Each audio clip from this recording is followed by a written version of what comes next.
We see now the accumulation of many different crises. You know, it's like you mentioned, we have inflation, we have incompetent politicians, we have still the myth of supply chain problems and lockdowns and COVID measurements. We see still the damage of the central bank policies the last couple of years to, for example, negative interest rates and too much money in the system, which created actually asset bubbles like never seen before, historic dimensions.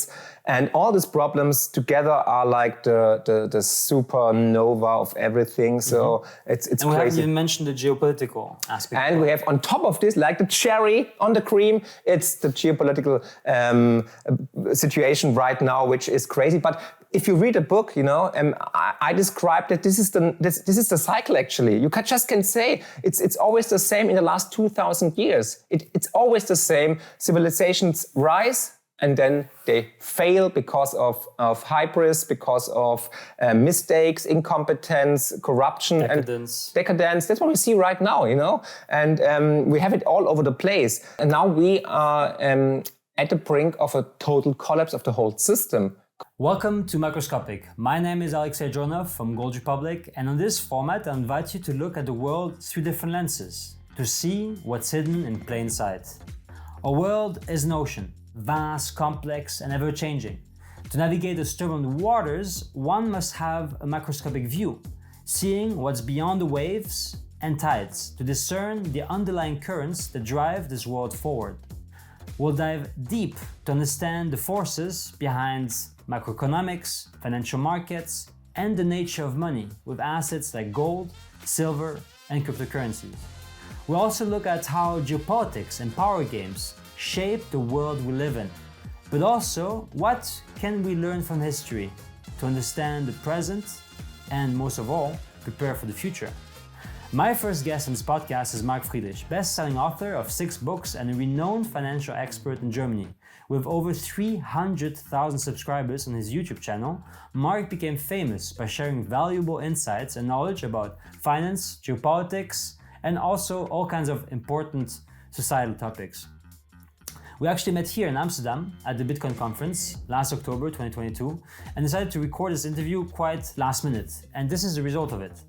Marc shares his thoughts on why we're witnessing a collapse on several levels of society that can be seen through crises coming together that show with factors like a vulnerable economy, sustained inflation, a distrust in politics, worldwide tension between powers, and a financial system that reaches its limits, but also maybe at the brink of a collapse. This program is presented to you by Geopolitics, and I would like to give you the chance to win 1 free gram of gold to the value of more or less 55 euros if you create an account by Geopolitics.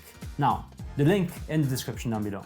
If you already have an account by Geopolitics, you can benefit from a 50% discount on all transaction fees by starting a monthly savings plan, as of 50 euros per month. So, if you enjoyed this conversation, give it a like and support us by subscribing to this channel and let us know what you think in the comment section down below. Thank you, and I hope you enjoyed this conversation.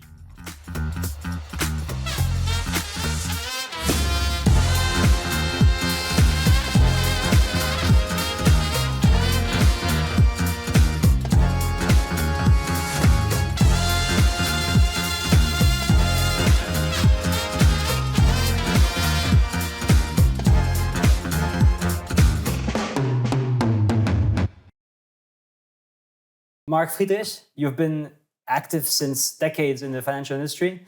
But before I actually say anything else, I would love to, of course, hear it from the man himself. Please introduce yourself to our audience. So thank you for the introduction and for the invitation.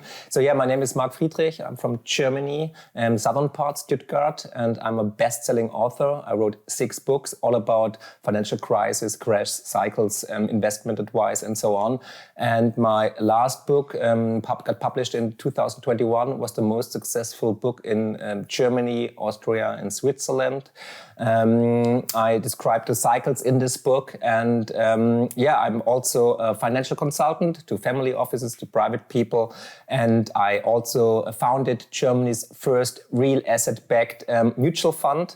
and advised this one as well. And then I'm a keynote speaker, and sometimes I go to Amsterdam or to Frankfurt or wherever, all over the world, and Dubai and so on, and do presentations and speak about the current situation, macroeconomics, gold, Bitcoin, and so on, and try to help the people with my overview. So before we go any further, I would like to actually know more about yourself. What defined you, like, in your childhood? Would you say, like, what were the most defining moments that we couldn't maybe guess it when we look at you right now? Yeah. Before I do a deep dive, I need also a spoon like you do. So I hope this looks nice. Gold, silver, perfect. No, just kidding. I used to be, nobody will think about that, but I used to be a punk rocker. I had my own punk label, so I published records. I organized concerts, and I'm from a conservative family in southern Germany. My father owned a construction company, so everything is really settled and normal. And then in late 90s, I started investing in tech companies, and I was pretty successful. So and then in 2000, I went to Argentina, working for a company. And there was the big, what's it called? The failure of the government. So the government went belly up and went bankrupt actually. And I experienced that. And that was like horrific actually. So since then I started digging deeper into the monetary system, because I knew from my gut something is wrong with this monetary system. Even during my studies at university, I realized something is not right. How can this work? How does money appear to the world? You know, what's the fiat monetary system? And so I digged deeper, and I realized it's a big scam. And I used to live in the US as well in 2005 and 2006. And I had a friend, he just went he came from university. And then he had no job, he had no income, he had no savings. And he asked me one day, hey, Mark, I go to the bank, get a loan for a house. Everybody did it back then, you know, it was a big real estate bubble. And you want to join me? And I was like, I want to see that, how he gets rejected, you know, because he has nothing. They won't give him a loan, you know, because I'm from Germany and we are really, really conservative. So I went with him. And then after 15 minutes, he came out of the bank with a check over $300,000. And I immediately knew, okay, this is a bubble. I have to sell everything when I go back to Germany, and I have to bet against it. So I did that. And actually, it took 2 more years actually till the bubble bursted. But I knew it. I knew I was right. It's like Michael Burry, but very small, you know, like a little brother of Michael Burry. So, but I sold everything. And in the end, it was a good call. And I warned people. I held my first presentations in front of 10 people and told them, hey, there's a big crash coming. And half of the audience was my family, and they all thought like, he's going cuckoo, yeah, he's crazy. So nobody believed me actually that something big is coming up, a big storm. And then 2 years later, they realized, okay, shit, he was right. And then they asked me for advice. And that's how I started my company actually. Then people came to me and I did like a friendship advice or something. And then I just thought, okay, let's do it a business, because I loved macroeconomics. I loved the monetary system. I like to check on companies, look on different assets. And so I started my company, my first company, and I wrote the first book after the big financial crisis in 2008, and it got published in 2012, and out of a sudden it was a best-selling book. It got sold over 200,000 times in Germany, and everybody was wondering, who is this guy? Where's he coming from? You know, nobody knew me before, and then I published a small book, you know, in a very small publishing company, and this book sold more books than the publishing company sold in 30 years. Wow. So the owner was really happy. He sold his company. He went on a travel all over the world. He sold. He paid back all his debts, and he loved me. I earned not as much as he did. Anyhow, it was great. And then, I went to talk shows on TV. I had interviews with big newspapers, magazines, and so on. And then there I was, you know, and everybody was wondering, who is this guy? And he's not like the normal banking guy, you know, with a jacket or something. He's different. And and I had really controversial opinions about everything. And I'm independent and I can speak freely and people share that. And since then, I'm really successful, wrote 5 more books, all became best-selling books, started their own mutual fund and started with Twitter and YouTube. And I've got one of the biggest German financial YouTube channels in the German language area. And I also have English content. So if you want to check it out, come by. It's Marc Friedrich 7. And check it out and come to my channel. And I try to educate the people. My goal is financial intelligence, to bring financial intelligence to the people, because I think we are witnessing the biggest crisis in history in our lifetime. And you have to prepare for this crisis because we all see it, we all feel it, something is coming. Mm-hmm. So when you look at all the books you wrote, so you wrote 6 books, you're in the making of a 7th book. Yeah. What would you say that is different now with the coming book or with the coming time based on all the things that you wrote before? I made an evolution, of course. I understand the system now even better. And I think my last book was the most important book so far, because it's the first time I... Perhaps it would be also great to name this book so for the viewers to... Die größte Chance aller Zeiten, in English, the biggest chance of all times. And it's a trilogy. The book before it was called The Biggest Crash of All Times. And the last book, which will get published in, I hope, 2023, it's called The Biggest Revolution of All Times. Okay. And it's a book about the monetary system, the history of monetary systems, why the euro, the fiat system, the dollar will fail, and why Bitcoin is actually the solution. And perhaps gold, but we talk about this. And I made an evolution because, for example, in 2013, with my 2nd book, I also, for example, I wrote about Bitcoin, but back then it was still an experiment. And I said, if you're a conservative investor, don't touch it. You know, it's too risky. It still can fail. It's an experiment, but I already loved it back then. I owned Bitcoin in 2013 and I gave advice like, people, go and buy it, actually. So anyhow, and then with the last book, I just made a whole chapter about Bitcoin. I tried to put all the cycles together. For the first time, we have the long debt cycle in there, the monetary cycle, the lifetime cycle of a generation, from Neil Howe, Fourth Turning, all the cycles like money cycle, everything actually. And I put all the cycles together and tried to explain why the cycles come now to an end and why a new cycle starts. And if this happens, we see a paradigm shift.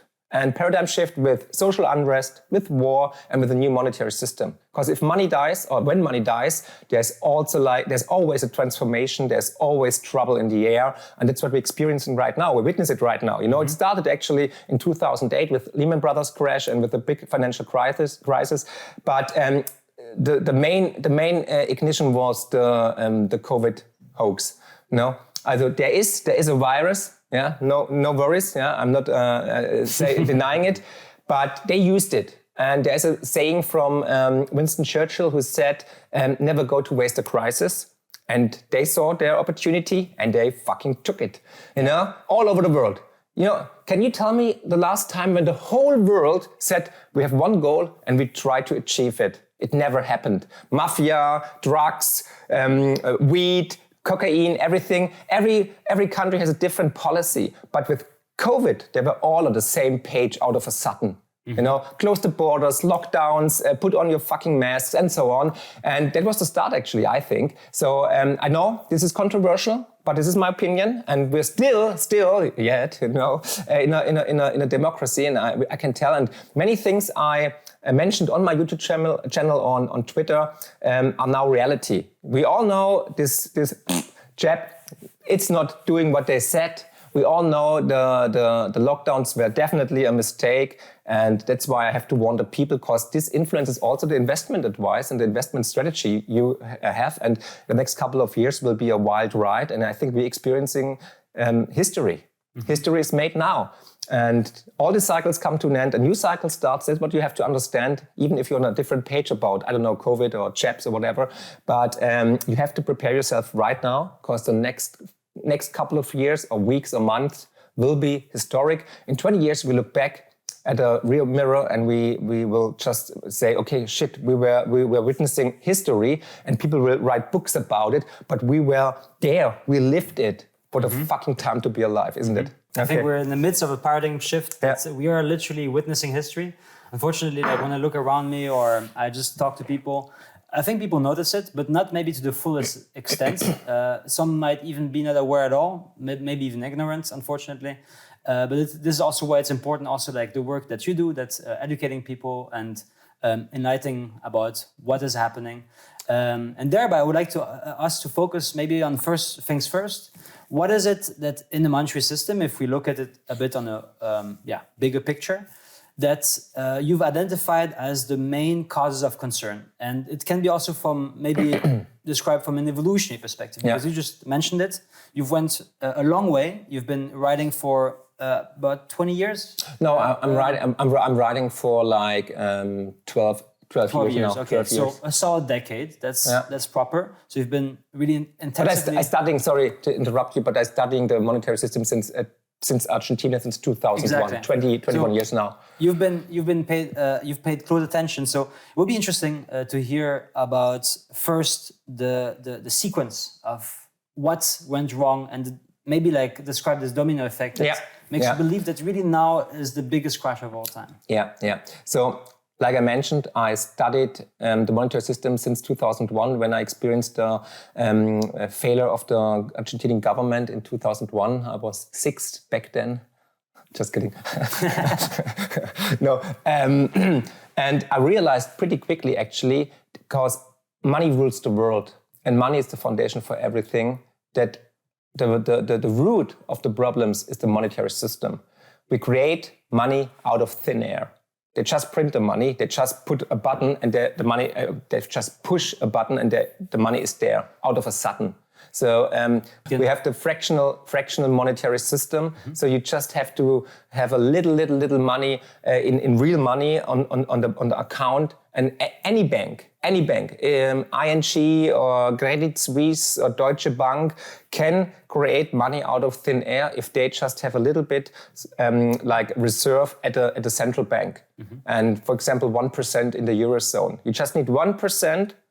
Yeah, in euro, for example, you have 100 euro, you put it on the central bank in real central bank money, like a bill or coins. And out of this 100 euro, you can create 10,000 euro and give it away. So money gets into the world with credit.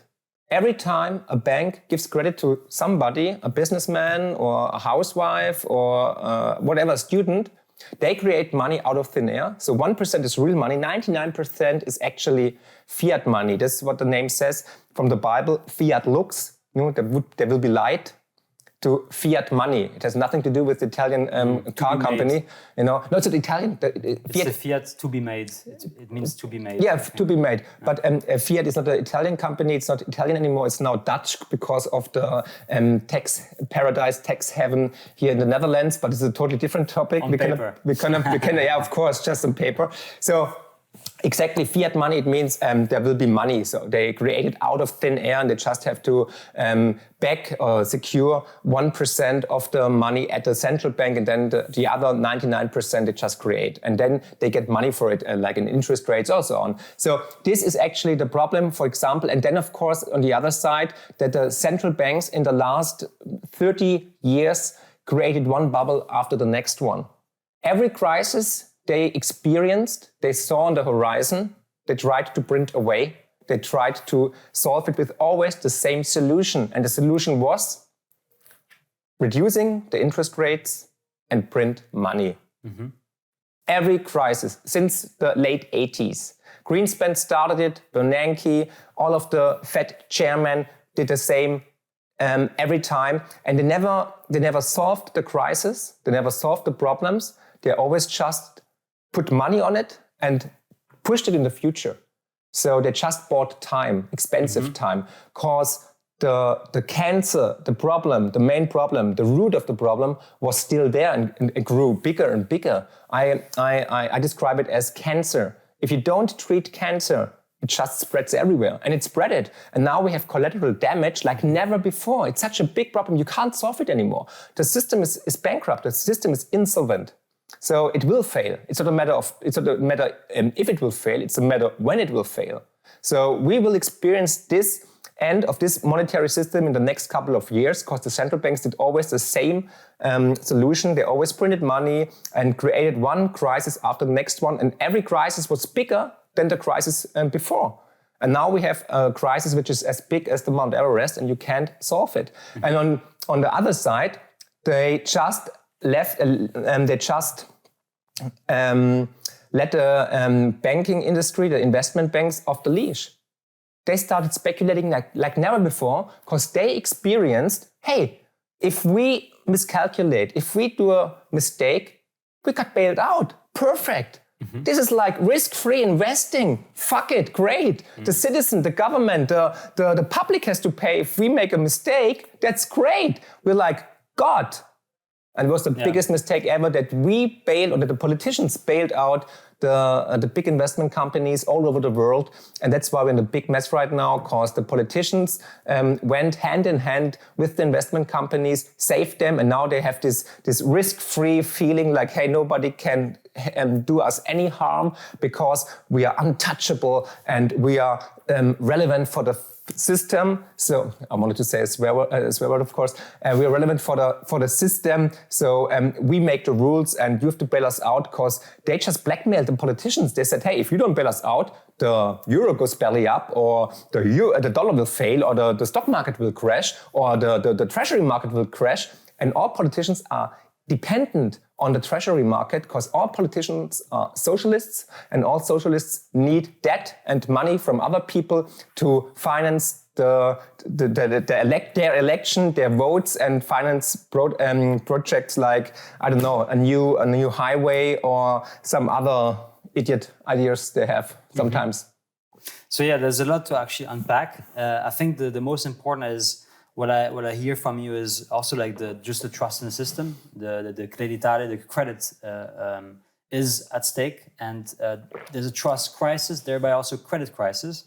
And you've witnessed the 2000 tech bubble, right? You even told me in a pre-conversation that you, in a lucky strike, were able to actually retain your gains and made considerable gains before everything went belly up. And then we had the 2008 crisis, we had the euro crisis in the 2012s. And now we had a short-lived, of course, COVID crisis with a V-shaped recovery, but with a lot of systemic problems, because the trust has been eroded. You've just mentioned politicians, but also in just the banking system as a whole. Now we have also rampant inflation, which also doesn't help people at all. The people who are the least fortunate cannot even afford proper gasoline, pay the bill for the electricity. The classic, either for the coming winter, we eat or we freeze. So there's all those problems arising. What is for you the biggest of all layer? Is it then the credit sovereign debt crisis? How would you describe it? If you could describe it with a word. We see now the accumulation of many, many different crises. You know, it's like you mentioned, we have inflation, we have incompetent politicians, we have still the math of supply chain problems and lockdowns and COVID measurements. We see still the damage of the central bank policies the last couple of years to, for example, negative interest rates and too much money in the system, which created actually asset bubbles like never seen before, historic dimensions. And all these problems together are like the supernova of everything. So it's and crazy. We haven't even mentioned the geopolitical aspect. And we have on top of this, like the cherry on the cream, it's the geopolitical situation right now, which is crazy. But if you read a book, you know, I described that this is the cycle. Actually, you just can say it's always the same in the last 2,000 years. It's always the same. Civilizations rise and then they fail because of hybris, because of mistakes, incompetence, corruption, decadence. And decadence. That's what we see right now, you know, and we have it all over the place. And now we are at the brink of a total collapse of the whole system, because they can't save it. They can't print us out again. Perhaps one more time, but then the problems are even bigger. And we see perhaps a war on the horizon. We have shortages of nearly everything like gas or oil or whatever, and I expect people to go out on the streets. The inflation, for example, in the Netherlands is 17%, but we all know the real inflation, it's much higher. The same in Germany. We have a 40-year high inflation in Europe, more than 10%, but everybody who is sane in the brain knows the real inflation, if I go to the supermarket, to the petrol station, or if I see my electricity bill, is much higher. So people will go to the street because this system doesn't work anymore for them. So we will see perhaps revolution, social unrest, perhaps even a war. It's probably possible. There's no 0% chance that we can see an escalation between the NATO and the European Union or Russia or somebody else. Who will know? But anyhow, I think the main problem is the treasury market, actually, the bond market. Because if this breaks, everything breaks, because it's the biggest market with hundreds of trillions of dollars. And we already saw the first problems appearing in the UK, for example. They're still AAA, but they trade like shitcoins right now. It goes up and down. The volatility is crazy. We see big problems in Japan. There was no trading for the last couple of days. There's no buyer left, actually, and the only buyer is the central bank. So this is bonds. The bonds, yes. Yeah, it's a scam as well. It's a Ponzi scheme, actually. So there's only one buyer. And we saw it in the UK, where there was no buyer for the 30-year gilts for 2 weeks ago. And this shows there's extreme stress in the system, and that we are coming closer to the end game, the big end game, like a Marvel comic, Mm-hmm. And I'm curious how they will save it. If they will, for example, create financial repression, or if we see bank holidays, or if the Fed comes out and makes a pivot, for example. Right now they do quantitative tightening, take money out of the system, and we see a hike cycle. They hike rates again. And every time the last 40 years, when we saw a hike cycle, that the American central bank hiked rates, something broke in the system, anytime. And this time, perhaps the biggest market ever, the treasury market, the bond market. Yes. And then it's game over. That's what you have to acknowledge, and nobody knows it, actually. Like 99% outside, they live in the matrix. They think everything is fine. There's a little crisis, but we will never live in the time before COVID again. And I think this was just a cover-up for creating perhaps a new monetary system. I called it the digital dictatorship, which we will see in the near future. And the big idol is China, like with COVID certificates, with digital money, digital yuan, and they try to put a perfect surveillance state because they want to stay in power. And that's what the European Union with von der Leyen will copy, paste, and all others. We will see digital currencies, CBDCs, central bank digital currencies, and then we are just slaves of the monetary system. And I think this is the end game. This is the goal they want to achieve. Because if we all in this digital dictatorship money system, you can't withdraw your money from the bank account. We don't have any bills anymore. We don't have coins. We can hide it under the mattress. It's over. So then they can tax us. If they can send you penalties and withdraw the money immediately. They can say, hey... We've seen actually already with PayPal. There was a case with PayPal that they would fine you $2,000. $2,500 if you write something, controversial. About COVID. About COVID, or about a war, or about a government, for example.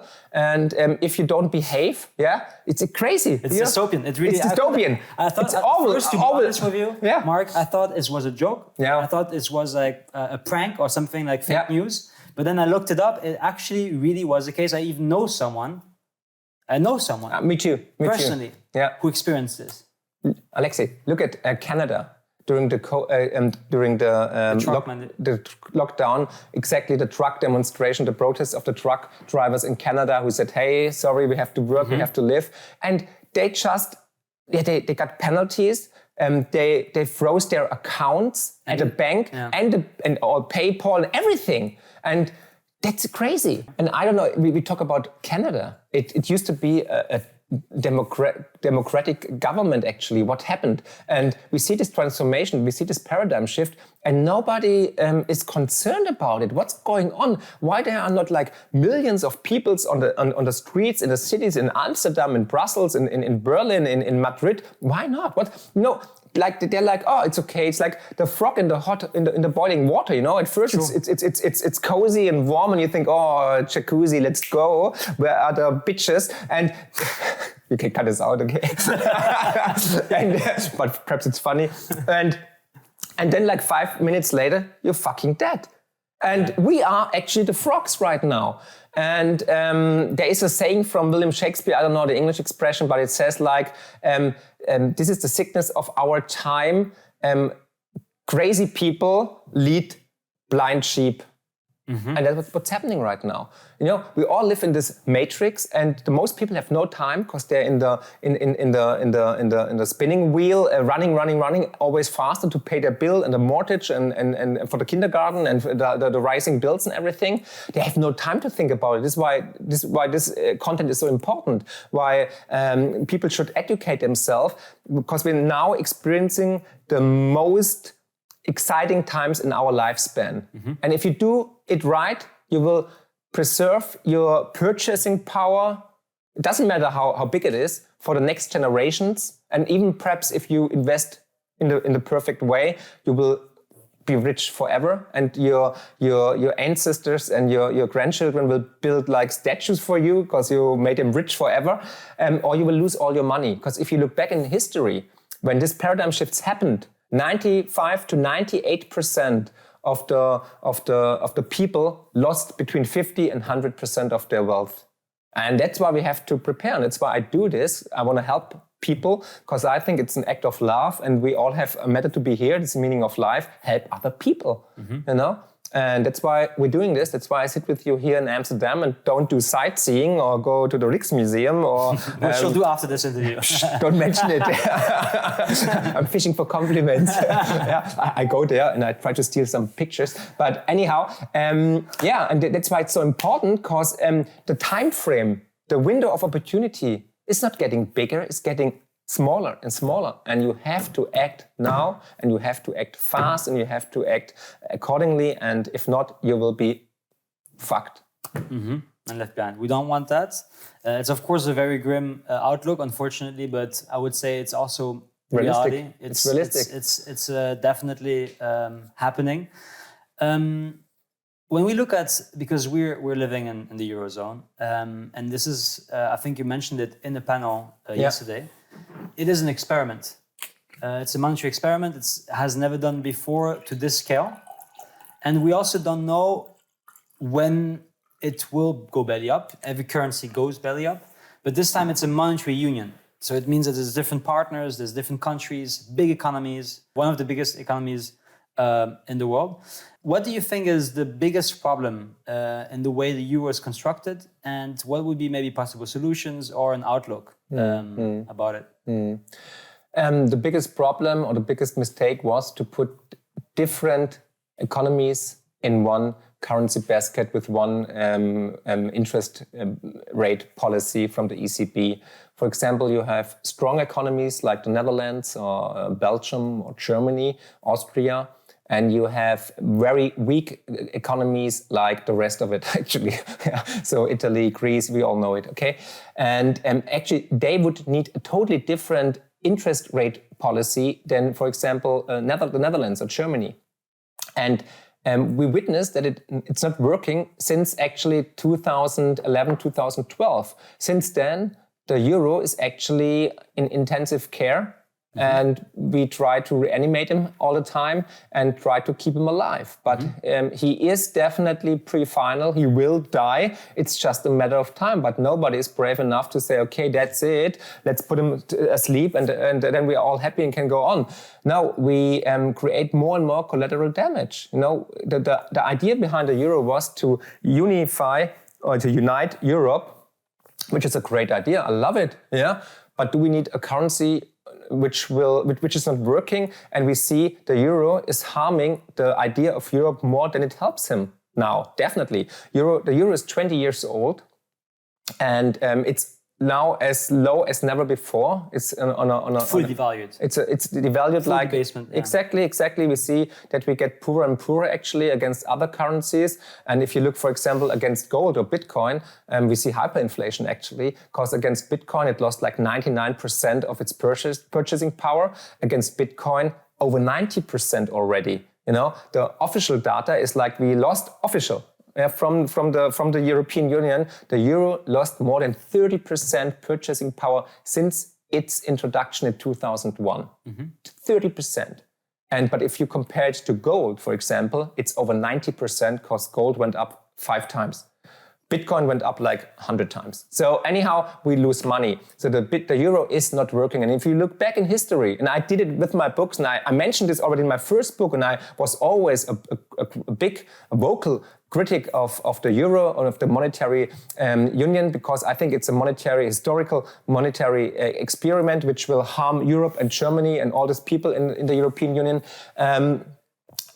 You see, all monetary unions failed because it's not working. You can't put different economies, different cultures in one currency. It's not possible. And not with one interest rate policy. And that's what we're witnessing actually right now. And what will they do? Is there a solution within the system? No. But they try to buy time. That's what they will do, like they always did. They print money, they reduce the interest rates, they create a new fancy program called TPI or OMT or FUCK, yeah, and people will buy it. And they're like, okay, let's buy more treasuries from Italy. Let's get the balance sheet of the European Central Bank bigger and bigger. Right now, the balance sheet is 8.8 trillion euro. This is like 84% of the GDP of the whole Eurozone.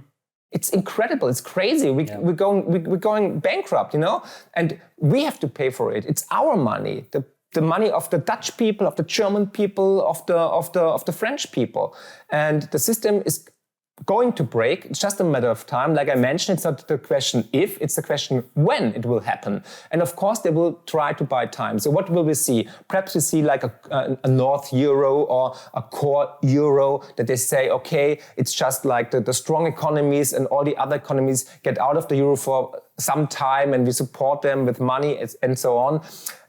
Or what I think will happen, we will have a digital Euro. Much easier. And then they can just say, then we see Ursula von der Leyen and Lagarde and all these criminals in front of the camera. And then, now they're criminals, yeah, sorry. Miss Lagarde got actually fined by a court in Paris, in France, for, what was it? When she was Minister of Finance in France? Exactly, and she got fined for. She got fined. I don't know. It was. I think it was. Was it monetary laundering? There was something about. That's why she got a job at the ECB. Yes, I can put it up in an interview. There was her application actually for the ECB. Makes total sense, of course. I think it was something with money and laundering or something like that. But anyhow, misuse of funds. I think of public funds. There was something about that. Yeah, exactly. But we will look. Yeah. But it makes sense that she's now the head of our money, of course, sure.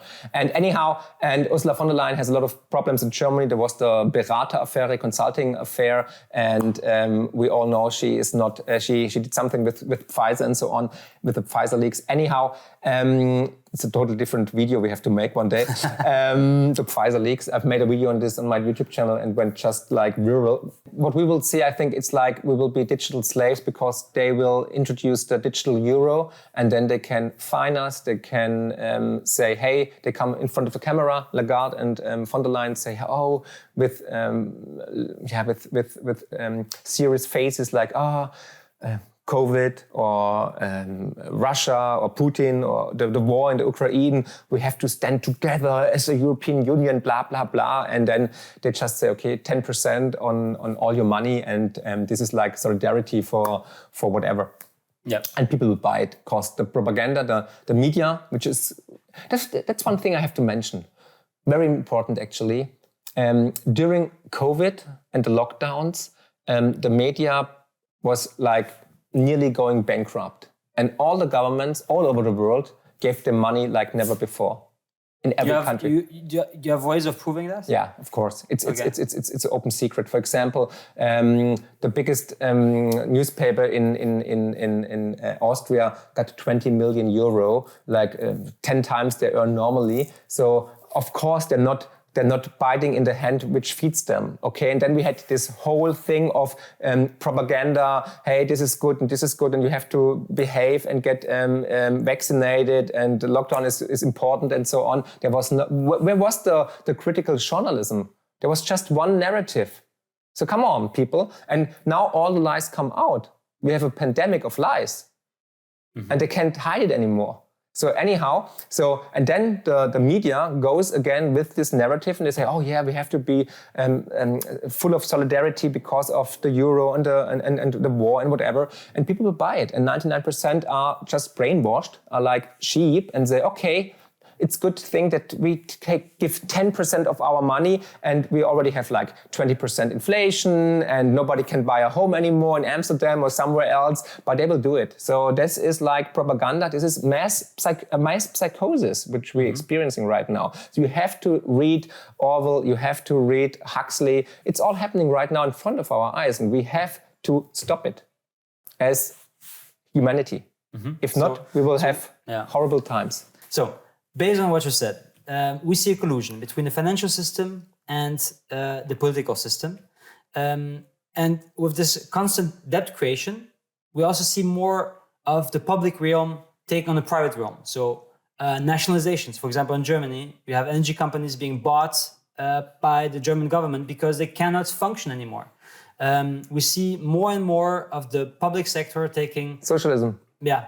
This is socialism. It was one of my predictions I made, which came already true. And many predictions I made in the past actually are now reality. And we will see more socialism. We will see more takeovers from the government of companies. More like, we have a fixed price for gas or for fuel or for petrol or for whatever. In Germany, they even tried to have a cap actually for rent. If you're owner of real estate, this is communism. This is a planned economy, and this is what the European Union is about.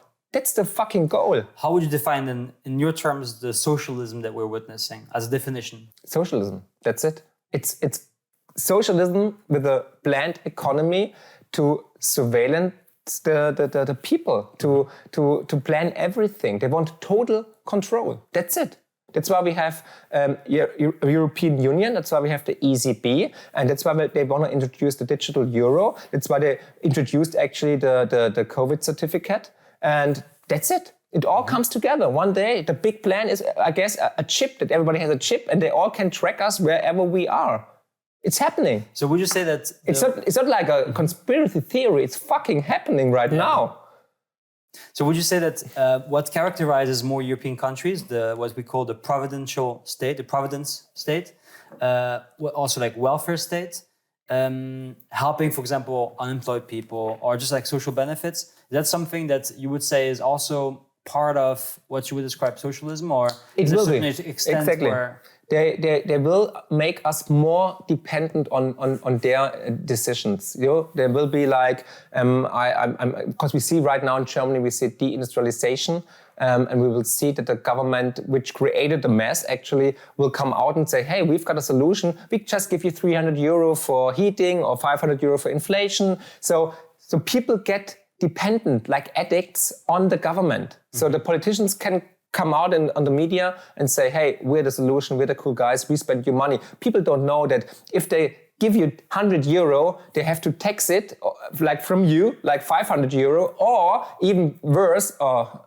same worse, they have to make new debts, which you're responsible for, or your kids or your grandchildren. So they don't have to give money away. It's always your money. You're the government. You're the state. You're the sovereign. So if people realize that, then they see, oh, it's a scam as well. It's a Ponzi scheme as well. The whole tech thing and the whole politician thingy and the government thingy. So they wanna put us like, it's to describe it, like slaves. Because if you're dependent on the politicians, on the government, you don't bite the hand who feeds you. And if they say, hey, here there is a soup kitchen, like they said with the World Economic Forum, it's 2030, you own nothing and you will be happy. And you will be happy, we own nothing because perhaps war, definitely inflation, purchasing power goes away, all unemployed because all companies went away because there's no petrol, there's no gas, there's no electricity, or so on.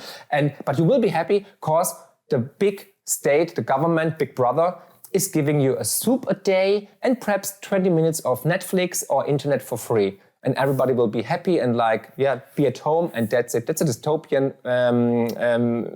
future, but it looks like that, I think, and that's why we have to fight against it, because I don't want to live in a world like that, but that's where they march to. And that's what China wants to do. Total surveillance of their citizens to protect their power and the corrupt regime. That's it.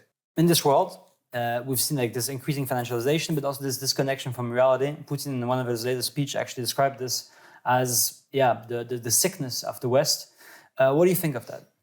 Yeah, he's actually right. I don't agree with all of his points, but with this point, he's definitely right. I was a big critic of his invasion of the Ukraine. I think it was a real big mistake, and I even made a video about it. And it was a mistake. It definitely was a mistake now. But he's right with the sickness of the West. Yeah, definitely. He got it. He understood the monetary system, and he sees that the dollar, you see the light goes out, or there's the blackout already, we have no electricity anymore. Yeah, that's what's happening. Guys, prepare, get fuel, get batteries, get flashlights, food, drinks, gold, Bitcoin. It's happening. I'm just gonna, just give me a sec. I'm just gonna put the lights back on. So we put the energy back on. It's good. In France, of course, I've seen actually, that's where I was born, in Paris. And I've seen some videos circulating. So Ile-de-France is the region around Paris. And there's a shortage based on different factors. And it's not just, of course, because OPEC plus... no, there's a strike. There's a strike of the refineries. Exactly, the strike of refineries. And it's a lot of Murphy's Law, a lot of things breaking at the same time. And that's actually, again, what we talk about, from a more bigger point of view, a bigger system. But what everybody has to understand, our economy system is really fragile. It's like just-in-time production, just-in-time delivery, just-in-time everything. And if just one piece is missing, you have a domino effect in every place. And that's what we experience right now in France, for example. People wait all over France. I think millions of people have not enough fuel in the tank and can't go to work or something like that. It's crazy. It's fucking crazy. Yes, it is. But also I want to keep a bit of optimism in the conversation, or at least maybe look at possible solutions.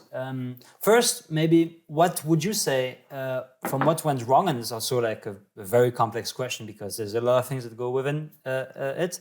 We evolved into the system, so we cannot undo what we've done in the past. But what would have been maybe a better system, in your opinion, that would run and govern the economy or the way we handle money?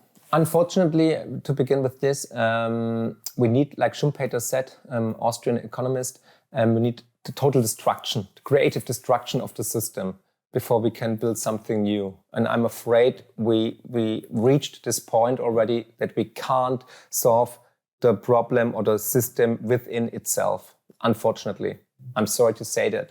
And I hope I'm wrong, with everything. I hope I'm wrong with everything I said today. And I hope in 5 years you invite me again and then you laugh about me and all the audience is laughing about me and say, what an idiot, what a clown. And I'm happy. I take the blame then. But unfortunately, I think I will be right. I hope not, but it looks like. Anyhow, we need the total destruction of the system to build something new. This is like a natural law. It's like a cycle as well. If you look back in history, the Roman Empire raised and then it collapsed and then something new appeared. It's always the same. We had different currencies. We had the Ducaten, the Gulden, we had the pound, now we have the dollar. And after dollar comes something new. And if we're lucky, it will be the most democratic currency or money we ever had, the soundest money we ever had, beside gold. It will be Bitcoin, the digital gold. Or maybe the mark. Me? Yes, perhaps. Of course, you can. Sorry. I would love to see coins with my face on it. No, just kidding. I'm not a monarch, a king, or a queen. Anyhow, yeah, no, funny, Mark. Yeah. On the other side, if we're unlucky, we will have this dystopian scenario of a digital euro, digital currency, CBDC from the central banks, planned from socialists, from criminals, and enslave us all. So great. So now you just mentioned it a few times already. So you think Bitcoin is a solution? Perhaps maybe let's go back to when did you realize it was a solution or a better system or better sound money? Yeah, in 2013, actually, I got introduced from a customer of mine in 2011. But back then, I didn't understand it. I didn't get it. And I just thought, okay, this is funny internet money. It's a scam. Yeah. But then in 2013, for the research for my second book, for a better monetary system, I crossed again Bitcoin on my way for the research, and I saw the white paper. I printed it out, but I never read it. And then one day it was on my night desk. I had nothing else to read. I had to read it, so I read it. And after like 2 pages, I realized, okay, fuck, that's it. So in the middle of the night, I woke up my wife, said, hey, I've got a solution, the best monetary system. It's here in my hand. And she was like, shut the fuck up, let me sleep or I divorce you. And the next day I started the journey, went down the rabbit hole, bought Bitcoin. And since then I'm on fire. I think it's the only alternative we have. It's the best alternative we have. And I think it's a present of heaven. Definitely, it's magic. Okay. So what in the system or like in the design of Bitcoin precisely do you think is so revolutionary and so useful? Yeah, it's the combination of energy and time in one digital coin. It's the first time we can preserve our purchasing power on a digital good, which is absolutely safe because of the blockchain, because of the proof of work consensus? Of the proof of work consensus.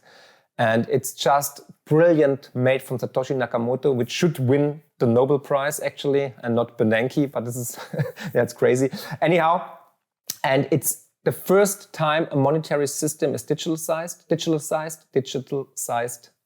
So first it's decentralized, it's limited to 21 million coins, it's safe, it's borderless, it's censor-free, and it's not in the hand of socialists or central bankers.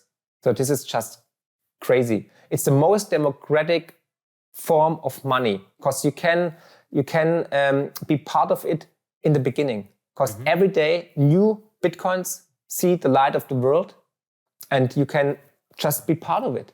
But if which way be part of it? You can buy it. You can mine it. You can buy it. You can hold it.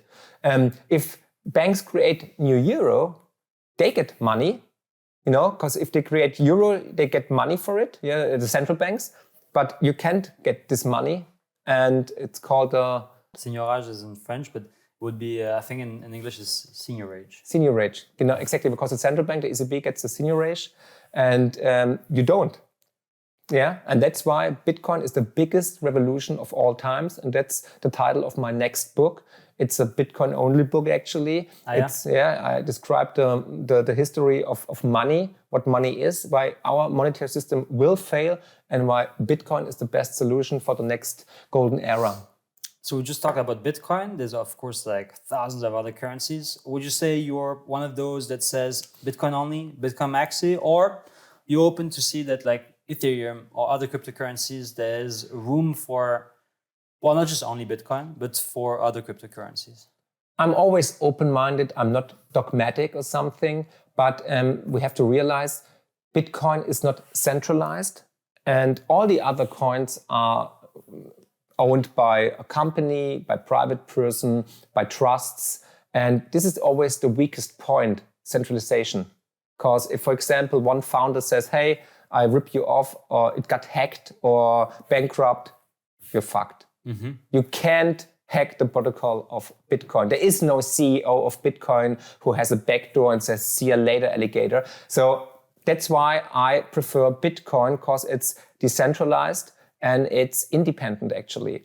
But hey, Ethereum has perhaps a use case one day, and other coins or projects as well. But this is like venture capital is gambling. If you wanna invest some like 1% of your wealth in projects, you can do it. It's a gamble, you know. It's like buying a lottery ticket.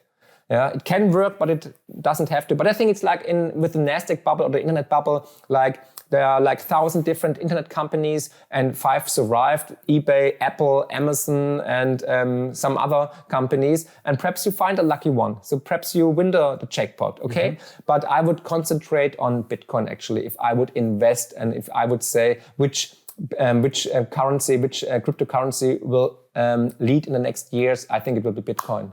Okay. So you see Bitcoin as a currency, but there's also like critics that say, well, the ownership of Bitcoins is quite still uneven. There's lots of addresses also that have been lost. So there's even less than 21 million in the supply.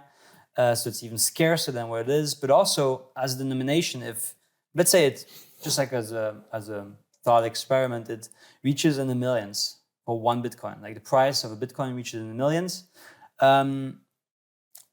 Would this still be a viable solution as like a reserve currency, as a global currency, as a currency general, or as a safe haven?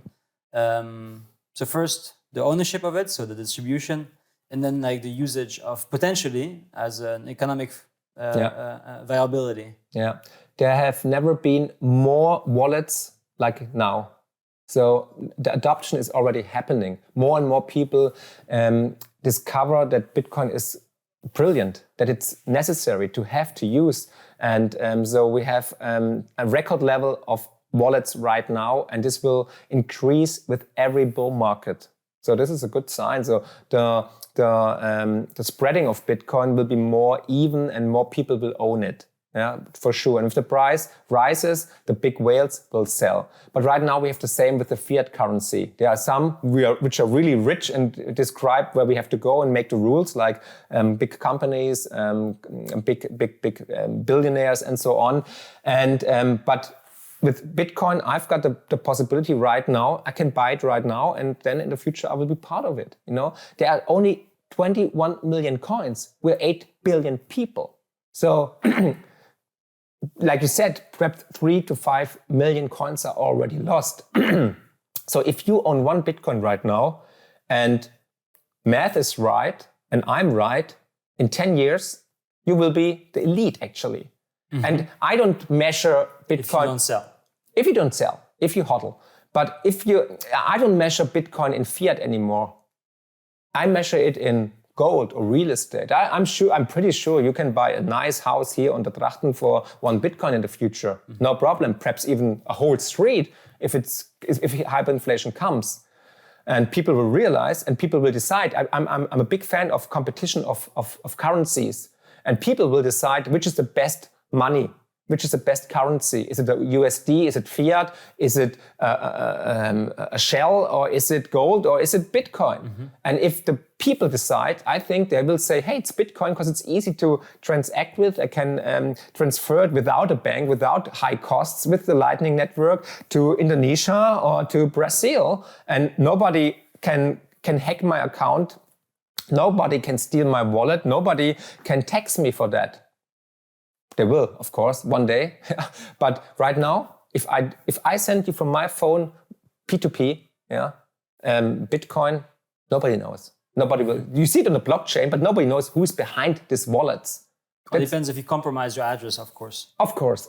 If you link it to an exchange, and the exchange needs to share that data to government. Exactly, but if you have your self-hosted wallet, and if you be carefully, and there are new solutions coming, the space is really innovative. You know, we saw it yesterday at the Bitcoin conference in Amsterdam. There are new companies who create new solutions, new ideas, and I think the most intelligent people, the smartest people in the world, work on the Bitcoin protocol, on the Bitcoin network. And this is crazy. I talk to people like half our age, so 14, and they're just code every day and create no amazing products. So I'm super bullish for Bitcoin and the future of humanity, actually, if we survive this crisis. Mm. And Bitcoin is one step or one key for a golden era. I'm 100% sure. You have to separate government, state, and money, because this always leads to bankruptcy and poverty. So yesterday, also in the same panel than you was also Willem Middelkoop, also a friend of ours, and he described that he doesn't really believe that Bitcoin will have its time before the whole system collapses. If there's not a new system with a new paradigm shift where power is not so linked to money, because the currencies are linked to their tax demands, and you cannot do anything else in Europe without the euro. You cannot pay your taxes in Bitcoin or in dollars even. You can do it in Switzerland with Bitcoin, but perhaps one day we can do it in Germany or in Europe as well. But yeah, I think we will see in the future a total new system. We have to. The thing is, our brain functions linear, you know. But these developments are exponential, and we can't think exponential.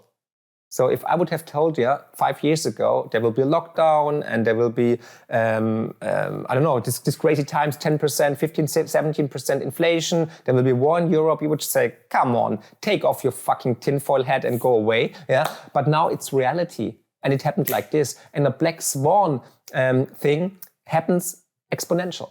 You can't measure it, you can't see it, you can't predict it. It's always a game of probabilities. And I think in the future, we will see a totally new system in every way. Perhaps there will be no European Union anymore. Perhaps there will be no taxes anymore. What? Yeah, perhaps. Perhaps we find a totally new lifestyle for all of us, with more freedom, more peace, and all together reaching for one goal, that we live in peace and harmony together. But for this evolutionary step, we need a crisis, because mankind learns through crisis. Look in your own biography. When did you have the most learning effect in your life? It's always when you fail. And we have to fail, because we got decadent, we got full of ourselves, and we think we are more mighty than the climate or the world or the natural laws and the cycles. Fuck you, I show you, you're not. And we are going to fail right now in a big way. And that's when we have the highest learn effect. And when we realize, okay, we're nothing, we're like a fart in the wind, and we have to be more humble again, and we have to stand together as mankind to reach the goal. And in the future, we don't care about which color of skin do you have, which religion, which sexuality. All these borders in their head will go away. This is perhaps sounds spiritually, but I think that's what we need right now. Because people are empty, they're depressed, burned out. And if you look out, we don't live together. We live actually beside each other. No, even worse, we live against each other. Not between Ukrainians and Russians. No, I talk about people here in Amsterdam or in Berlin and Brussels. Nobody has time for each other. We are far away from the core, what it means to be human. And we need more humanity in our system. It's gone. You just have to work, you just have to function, you just have to be a tax slave. That's it. Ask the people if they're happy. Why do we have so many depressed people? Their burnout, suicide rates, divorces, everything. The system is fucked, and we all know it. But we're not brave enough to admit it and to change it. And that's why we have to get our face rubbed in the dirt, in the shit actually, to realize it, and then we will change it. And so what does gold, where does gold play a role for you in this whole story? Gold is it's limited by Mother Nature. Everybody should own some gold as a life insurance against the incompetence of the politicians, and life insurance against the monetary experiment we're experiencing right now with the euro, with the fiat system. So you definitely should own it, physical gold and silver actually, to protect your purchasing power for the future, because gold and silver is money the last 5,000 years, and every central bank still has gold. You know, if why does the ECB, why does the Deutsche Bundesbank, why does the Bank of the Netherlands and the Bank of China, why they are netto buyers since 2008. Why do they own gold? They all own gold like never before. Because they know they're running a Ponzi scheme and they back up with gold. That's it. Gold is the lender of last resort. Gold is no promise. Gold is money. The euro is a currency. That's it.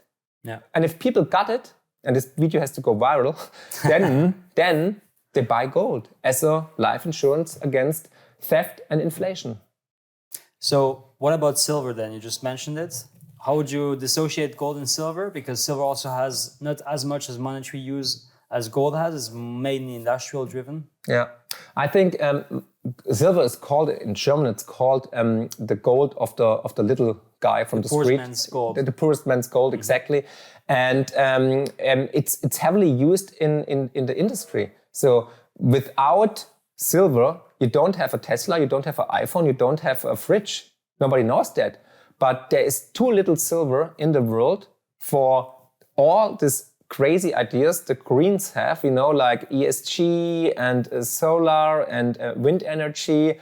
So either we dig more and the price goes up, or there will be no green transformation like forced from the European Union and the green parties all over the world and the socialists. So for me, silver is a safe bet actually, because they will try to force the green transformation, and then we need a lot of silver. Mm-hmm. And like I said, I think silver is also in 2023 will be like a safe risk asset for the central banks. They can put gold and silver without a premium in their balance sheet. Do you think central banks will add silver? There is a law now. In 2023, they can put gold and silver without a premium in their balance sheet, and it's like in money the now. Eurozone or where in exactly? The Eurozone, yes, okay. yes.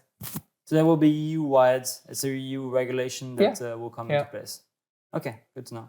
And so now one of the last points before we wrap up, the geopolitical points, because this is also very important. We've talked about the monetary system, about banks, about businesses, these kind of things, but we haven't really talked about the more broader geopolitical schism that's also happening, right? We see since especially the war in Ukraine, you have main blocks that are really starting to dissociate. That has been only accelerating, just like COVID did. I would say the dismantling of this global unity, of this globalized world we live in. And so we are deglobalizing, and thereby definitely. Also increasing inflationary forces, because you cannot get cheap energy anymore to fuel an economy like the one in Germany. We have less and less collaboration, so things start breaking up. Crumble, yeah. Yes. So where do you see this going? Do you see this strengthening? Do you see maybe there's some hope in it? How do you see it? Yeah, it's part of the cycles, like I mentioned. If you understand the cycles, you can actually see the future. We see deglobalization, we see more nationalism and concentration on the home economy, and governments try to get more independent from everybody. And we see the end of Pax Americana.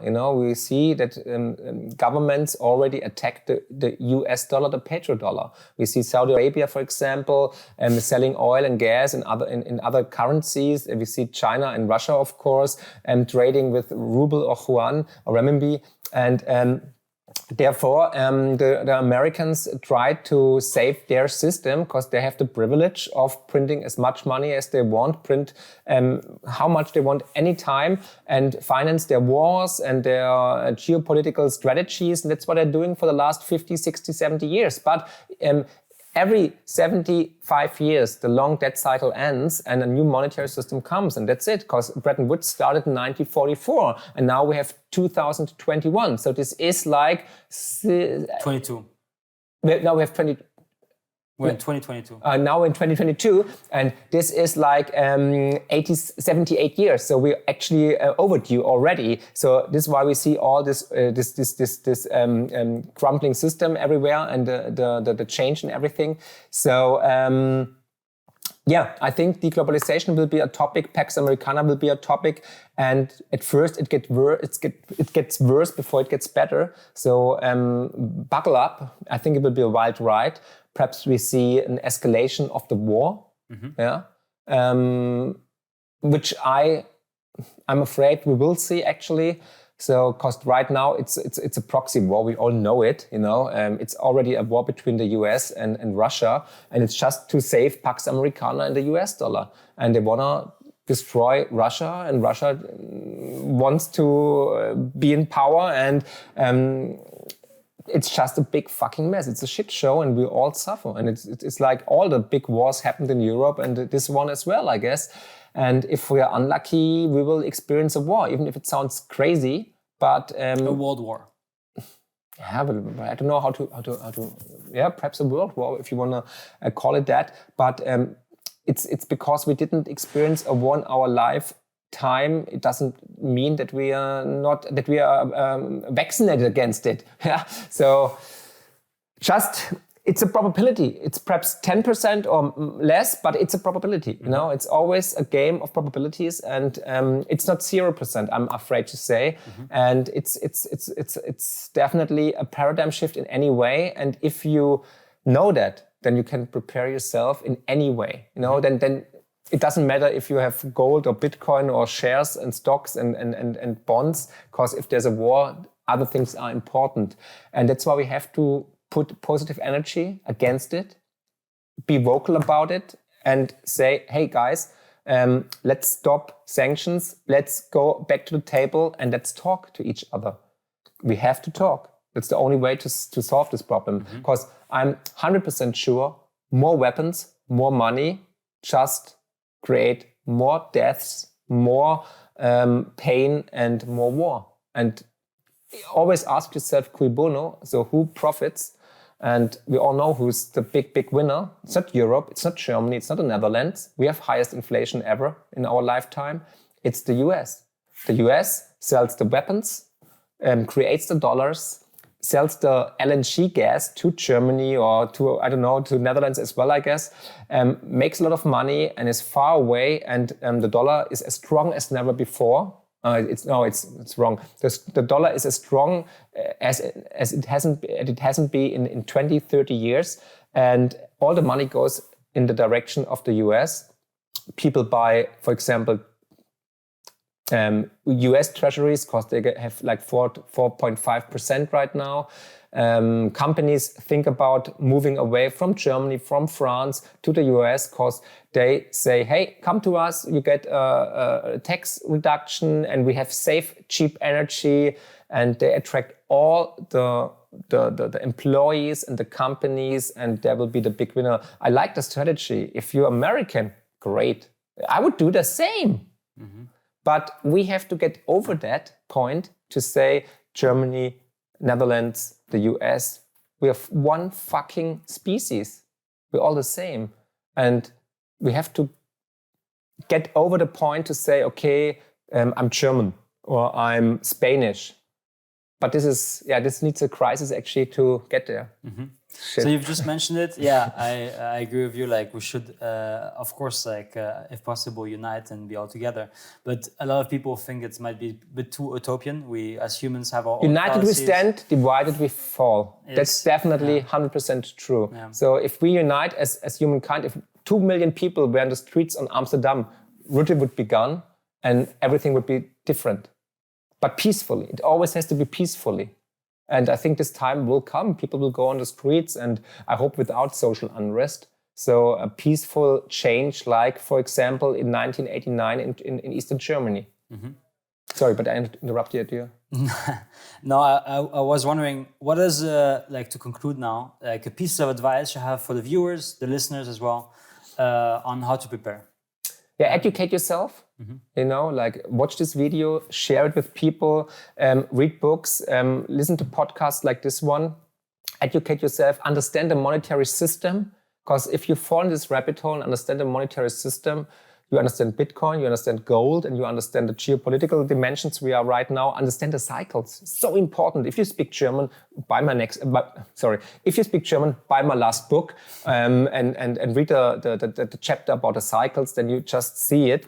And prepare yourself. That means buy like limited assets, limited through nature or limited through math. So this is Bitcoin, or this is gold, this is silver, this is diamonds, this is real estate, but I wouldn't buy real estate right now. But for example, buy a forest, buy a garden, buy land, buy food. Where can people find you? Because you have, of here, course, a YouTube in Amsterdam. channel. No, just kidding. At home. No, you can find me on Twitter. It's at Marc Friedrich 7. Perhaps you put it beneath the description, beneath the video. Exactly. I've got a big German, I've got a big YouTube channel. I've got German content, but also English content with great investors from all over the world. You have to watch it. Rick Rule and Preston Pish and politicians and everybody. Just check it out and subscribe, of course.